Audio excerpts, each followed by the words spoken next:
Hello everyone, I am नवीन कुमार और यहाँ पर एक कंपनी है जो कि हॉस्पिटल्स की चेन को चलाने का काम करती है। बेसिकली ये जो पर्टिकुलर कंपनी है ये हॉस्पिटल्स जो हैं जो आज के दिन एक कंपनी का पार्ट नहीं है, जैसे इंडिविजुअल हॉस्पिटल्स होते हैं, उनको एक्वायर करने का काम करती है और अपनी ही कंपनी में उनको ऐड करती हुई जा रही है, मतलब खरीद रही है। बेसिकली अगर ये हम लोग सिंपल टर्म्स में डालें तो कंपनी का जो नाम है वो है Gujarat kidney and super speciality. इस कंपनी का आईपीओ आने वाला है 22 दिसंबर से लेकर 24 दिसंबर के बीच में, और कंपनी ने जो अपना प्राइस रखा है वो रखा है 114 रुपीज पर शेयर। लगभग 900 CR की कंपनी वैल्यू लगा रही है और मेन बोर्ड कंपनी का आईपीओ आ रहा है। नेक्स्ट यहाँ पर देखने को मिल रहा है कि एक 114 का, जैसे हमने देखा कि प्राइस इन्होंने सेट किया है। नेक्स्ट जो यहाँ पर देखने को मिल रहा है कि कंपनी के प्रमोटर्स हैं उनका 71% मालिकाना हक आफ्टर द आईपीओ रह जाने वाला है। इस कंपनी की जो शुरुआत है 2019 के अंदर में ही हुई थी। उसके बाद में इन्होंने जो अलग अलग जो हॉस्पिटल्स हैं उनको ये एक्वायर कर रहे, राइट। अब जैसे जैसे हॉस्पिटल्स आगे भी एक्वायर करने का काम करने वाले हैं, अब तक भी करके करते हुए आए हैं। मेनली जो इन्होंने एक्वायरिंग की है हॉस्पिटल्स की वो 24-25 के अंदर में की है, और अभी 25 के अंदर में इन्होंने शायद एक हॉस्पिटल की और एक्वायरिंग की है, जिसको हम लोग आगे डिटेल्स के अंदर में पढ़ने की कोशिश करते हैं। नेक्स्ट अब समझने की कोशिश करते हैं कि एक ध्यान रखना कि इस पर्टिकुलर आरएसपी में हम बात कर रहे होंगे तो जो डेटा यूजुअली मेन बोर्ड कंपनियों का आता है वो मिलियंस में होता है। यहाँ पर जो डेटा है वो लैक्स में है, बट हम लोग यूजुअली मिलियंस को भी कन्वर्ट करके करोड़ में बताते हैं आपको, लैक्स को भी करोड़ में ही बताएंगे, तो सो दैट कि you have a clear understanding कि हाँ डेटा बात जो हो रही है वो करोड़ में हो रही है। वो डेटा चाहे किसी फॉर्म में लिखा हो यहाँ पे, वो हम उस चीज़ का ध्यान रखते हैं बेसिकली। बट आपको बता रहा हूँ यूजुअली इन्होंने क्या नंबर्स को थोड़ा ज़्यादा दिखाने की कोशिश की है। बिकॉज अब रीज़न मेरे को पर्टिकुलर नज़र ये आ रहा है कि जो नंबर्स हैं वो बहुत छोटे हैं इस कंपनी के, और वैल्यू लगाई गई है 900 करोड़ की। तो वो जो डेटा है वो जो नंबर्स हैं बड़े दिखे, इसलिए उन्होंने लैक्स में डेटा दिखाया है। ये थोड़ा सा साइकोलॉजिकल जो गेम है वो खेलने की कोशिश की है, ओके। बट नेक्स्ट यहाँ पर जो कंपनी का मेन बोर्ड कंपनी का आईपीओ लेके आ रहे हैं वो जो यूजुअली एसएमई कंपनी का आईपीओ लेके आते हैं वो लीड मैनेजर इनका आईपीओ लेके आ रहे हैं, राइट, निर्भय कैपिटल सर्विसेज। नेक्स्ट अब थोड़ा सा आरएचपी को समझने की कोशिश कर लेते हैं। अब जो पैसा उठा रही है, राइट, तो वो सारे के सारे पैसे बेसिकली कंपनी के पास में ही जा रहे हैं। कंपनी के जो प्रमोटर्स हैं उनके हाथ में कुछ भी नहीं जा रहा है यहाँ पर। That's a positive point over here. कुछ तो पॉजिटिव है, चलो अभी तक तो कुछ खास पॉजिटिव मिला नहीं। नेक्स्ट अब जो पैसे उठा रहे हैं वो किसके पास कहाँ किस काम में लिए जाएंगे, तो देखने मिल रहा है कि एक कंपनी एक हॉस्पिटल है पारेख हॉस्पिटल अहमदाबाद में, उसको एक्वायर किया जाएगा 77 करोड़ रुपीज़ में। जो ऑलरेडी अश्विनी मेडिकल सेंटर है, एक हॉस्पिटल ऑलरेडी एक्वायर किया गया था, उसके अंदर में एक मेडिकल सेंटर था, उसको एक्वायर करने के अंदर 12 करोड़ रुपए और खर्च करने वाले हैं। 12 करोड़ रुपए मेडिकल सेंटर के लिए काफ़ी ज़्यादा अमाउंट दे रहे हैं। साथ में देखने को मिल रहा है कि यहाँ पर जो इनकी सब्सिडरी है मेडिकल प्राइवेट लिमिटेड भारूच के अंदर में, उसके अंदर पैसा खर्च करने वाले। दैट मीन्स कि जो ऑलरेडी हॉस्पिटल जो इन्होंने एक्वायर कर लिए हैं और जो एक्वायर करने वाले हैं उनका जो पेमेंट बचा हुआ है या तो वो क्लियर करेंगे ये आईपीओ के पैसों से, या फिर जो नए फंडिंग है उसको करने की कोशिश करने वाले हैं यहाँ पर, राइट। साथ में ही जो कैपिटल एक्सपेंडिचर है, मतलब और बढ़ावा, मतलब हॉस्टल को जो हॉस्टल्स ऑलरेडी इनके पास में उनको और बड़ा करने के लिए जो खर्चा होने वाला है उसमें खर्च करने वाले हैं। और बाकी लोन भी चुकाने वाले हैं लगभग 1.5 करोड़ रुपए से। लोन इनके पास कुछ ज़्यादा है नहीं, बट स्टिल मतलब ठीक ठाक है इनके पास में वैसे देखा जाए तो। बाकी इन्होंने लोन नहीं है, जैसे एक्वायर किया कोई हॉस्पिटल तो उनका पेमेंट इन्होंने बाकी रख लिया, जो पेमेंट है वो अभी पे कर देंगे जो आईपीओ के पैसे आएंगे उससे। बाकी इन्होंने लोन लेके पेमेंट करना सही नहीं समझा, क्योंकि उससे इंटरेस्ट चालू हो जाता, वो अलग से लफड़ा होता, तो वो मैनेजमेंट ने डिसीजन नहीं लिया। नेक्स्ट अब हम बेसिक स्ट्रक्चर जो है कंपनी का समझ चुके हैं, कंपनी कैसे काम कर रही है। कंपनी को आज के दिन जो चला रहे हैं वो उनका नाम है डॉक्टर प्रग्नेश जी, एंड उनके पास में जो है 53% मालिकाना है कंपनी का रहने वाला है। उसके अलावा 3 डॉक्टर्स और हैं, इनके पास में भी जो है इस कंपनी का मालिकाना हक रहने वाला है, बट ज़्यादा नहीं।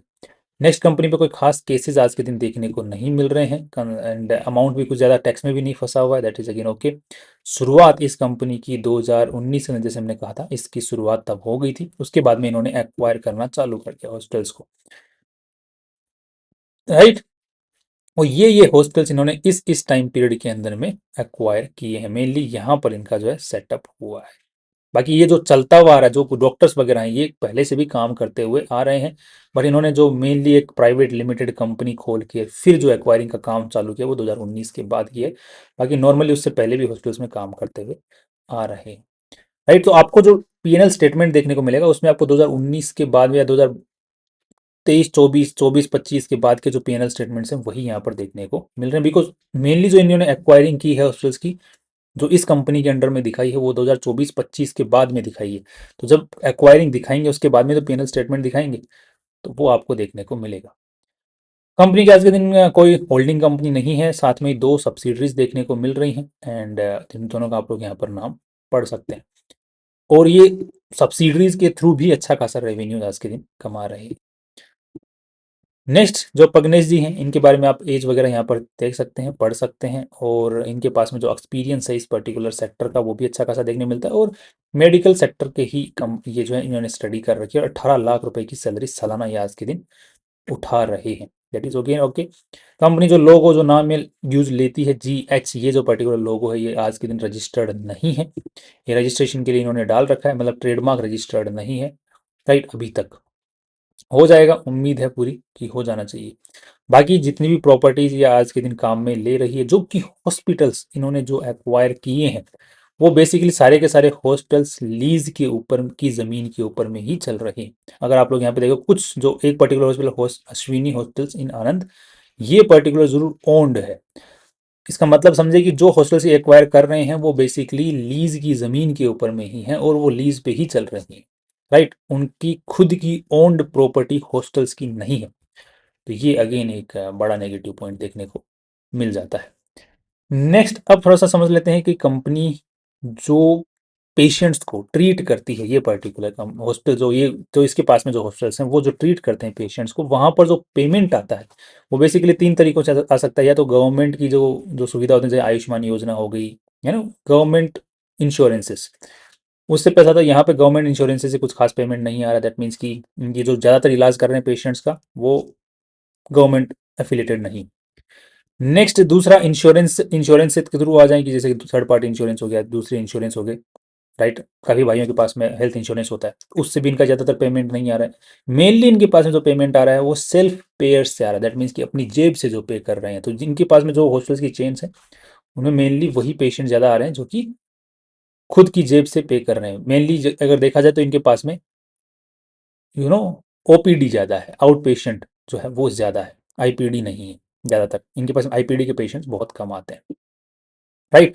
ये इनके कुछ हॉस्पिटल्स हैं जिनका आप लोग यहाँ पे फोटो भी देख सकते हैं, साथ में ही उनकी डिटेल्स और भी देख सकते हैं राइट। ये पर्टिकुलर हॉस्पिटल है, इसके अंदर 51% मालिकाना हक है। इसके अंदर में गुजरात स्पेशलिटी हॉस्पिटल, इसमें 100% मालिकाना हक है।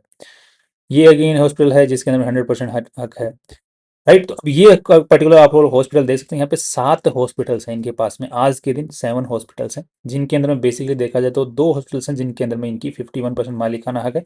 बाकी के अंदर मेनली 100% के अंदर आसपास में मालिकाना, दैट मीन्स पूरे खरीद लिए इन्होंने।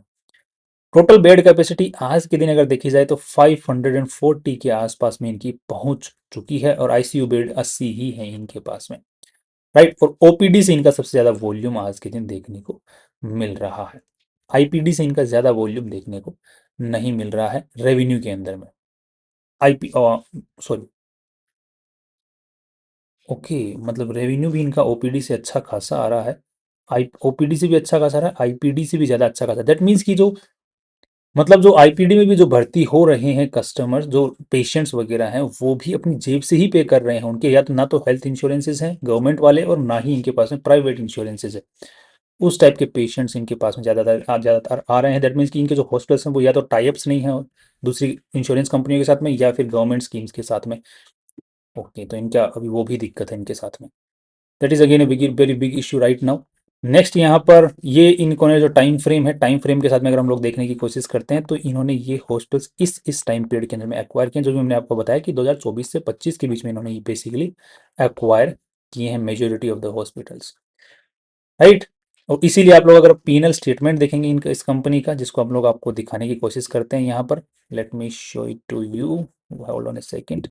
यहाँ पर देखने को मिलेगा आपको 61 करोड़ रुपीज इस पूरी कंपनी के अंदर आज के दिन लगे हुए हैं अभी तक। तो अभी हम लोग P&L स्टेटमेंट देख रहे हैं, उससे पहले बैलेंस शीट को समझ लेते हैं, सो दैट कि कितना पैसा इस पूरी कंपनी में लगा, फिर वहां से हम P&L स्टेटमेंट में चलेंगे। 62 करोड़ रुपीज इस पूरी कंपनी में आज के दिन लगे हैं। दैट मीन्स कि जो अभी तक एक्वायर किए गए हॉस्टल्स उनके अंदर में भी 62 करोड़ रुपीज ही लगाए गए हैं एक्वायरिंग करने के अंदर में एवरीथिंग। और बाकी कुछ पेमेंट अभी बचा हुआ है, उसको भी जो है बैलेंस शीट के अंदर में आपको नजर आ जाएगा, जो कि पेमेंट अभी करना बाकी है। जैसे कि यहाँ पर आपको देखने को मिल रहा होगा अदर करंट लाइबिलिटी, ये सॉरी अदर फाइनेंशियल लाइबिलिटीज, तो ये वही पैसा है जो भी बकाया पड़ा हुआ है। नेक्स्ट यहाँ पर जो है आज के दिन जो टोटल मिला के यहाँ पे जो है 61 करोड़, दैट मीन्स कि टोटल मिला के जो हॉस्टल्स को एक्वायर करने में पैसा खर्च हुआ है वो 61 करोड़। और अगर हम लोग ऊपर से मान भी लें कि अभी तक जो टाइम पीरियड के अंदर जो हॉस्टल्स की वैल्यू बढ़ी है उसको भी अगर हम लोग कंसिडर कर ले तो 100 करोड़, तो भी अगर देखा जाए तो इन्होंने जो अपनी वैल्यू लगाई है अपनी खुद की, वो लगभग 8x 9x जो है वैल्यू लगाने की कोशिश इन्होंने की हुई है। तो ये तो काफ़ी अच्छा, मतलब स्टॉक मार्केट तो बहुत ही ज़्यादा दयालु हो रखा है इस वक्त, और इतनी भयंकर वैल्यूएशन के ऊपर में आईपीओज आ रहे हैं। मुझे लग भी रहा है कि इस कंपनी का जो आईपीओ है अ, फिर भी सब्सक्राइब हो ही जाएगा, अच्छा खासा ऊपर की तरफ में सब्सक्राइब हो ही जाएगा। होना नहीं चाहिए बट हो जाएगा। नेक्स्ट यहाँ पर जो एक नेगेटिव पॉइंट मुझे पर्टिकुलर नजर आ रहा है दैट इज कि जितना मोस्टली पैसा लगा हुआ वो ट्रेड रिसीवेबल्स में पड़ा हुआ है। ट्रेड रिसीवेबल्स दैट मीन्स कि वो पेशेंट्स जिनका रिसिप्ट कट चुकी है बट उन्होंने पेमेंट जमा नहीं किया है। अब मेरे को समझ में नहीं आ रहा है कि जो मेजोरिटी जो पेमेंट आ रहा है वो सेल्फ पे से आ रहा है और इंडिविजुअल मेजोरिटी पेशेंट्स आ रहे हैं। और अब रेवेन्यू यूजुअली हॉस्पिटल से डिस्चार्ज तब होता है बंदा जब उसका पेमेंट आ चुका होता है। तो यहाँ पर क्या गड़बड़ हो रही है कि या तो रिसिप्ट नकली काटी जा रही हैं या तो वो स्ट्रक्चर है देखने को मिल रहा है, या फिर रेवेन्यूज फेक है, ये भी हो सकता है, पॉसिबिलिटीज दिखाई जा सकती हैं। तो क्योंकि ट्रेड रिसीवेबल सेगमेंट अगर गवर्नमेंट स्कीम के अंडर में है तो पेमेंट आना बाकी है, चलो ठीक है समझ में आता है, बट इनका मेजोरिटी है सेल्फ पे के थ्रू आ रहा है। तो वो मेरे को थोड़ा सा समझ में नहीं आया, तो वो नंबर्स मुझे थोड़ा सा डाउटफुल लग रहे हैं यहाँ पर। नेक्स्ट यहाँ पर अगर रेवेन्यूज की बात करते हैं तो चलो 2024 तक, 2024 25 में इन्होंने एक मेजोरिटी हॉस्टल से एक्वायर किया तो 40 करोड़ का रेवेन्यू आया है और उसमें से नेट प्रॉफिट इन्होंने 10 करोड़ का निकाला। दैट मीन्स 25% जो है नेट प्रॉफिट निकल पा रहा है।